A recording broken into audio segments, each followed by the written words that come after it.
یه بابایی بود 4 روز بود غذا نخورده بود، زمان پیامبر. این رفت توی مسجد گفت بریم سر صبح یه نفر خیرات، آقا کله صبح کی آخه نماز صبح خیرات میره؟ گفت بریم اونجا بشین. داشت گشنگی میمرد، چشش سیاهی میرفت. بعد یه زنی از پشت پرده بلند شد، صدا گفت یا رسول الله، من همسرم فوت شده، عدم گذشته، میخوام ازدواج کنم. بعد رسول الله گفت خیلی هم پول دارم، واسم هم توپه. این طرف حجمه ای شد. بعد آقا رسول الله فرمود بله میتونه، اما اینو عرض کنم خدمتتون که هر کی با این خانم ازدواج بکنه 3 روز بیشتر زنده نیست.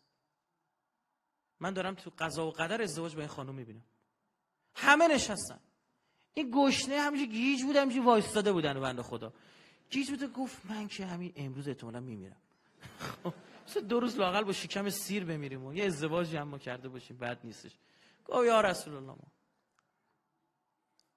قبلش اینو به شما بگم، این 1 روز رفته بود دزدی بخواد همین گشنگیش توی خونه ای، رفته بود یک خانومی با این لباس خیلی راحت خوابیده تو خونه. بعد تا میخواسته بره به سمت تجاوز به این زن، یاد حرف رسول الله افتاده بود که از هر چیزی هست حرامش بگذرید، خدا چیکار میکنه؟ حلالش رو نصیبتون میکنه. اینم قبلش بوده، یادم رفت بگم. بعد پیامبر گفت خب شما 2 تا وایسید من عقدتون رو بخونم، بقیه برن.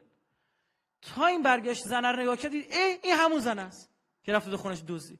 بعد راه افتاد دیگه، گشنه بود دیگه. خب زن گفت کجا میری؟ گفت من خونه‌تو بلدم.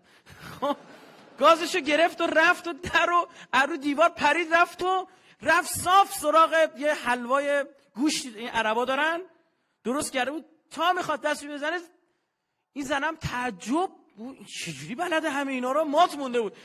بعد دیدن تق تق تق در میزنن، این همینجوری دستش مون. گفت تو چه مردی هستی، مرد این خونه هستی؟ غیرتش باشه برو در وا کن. گفت بذار این لقمه رو من بخورم، دارم میمیرم.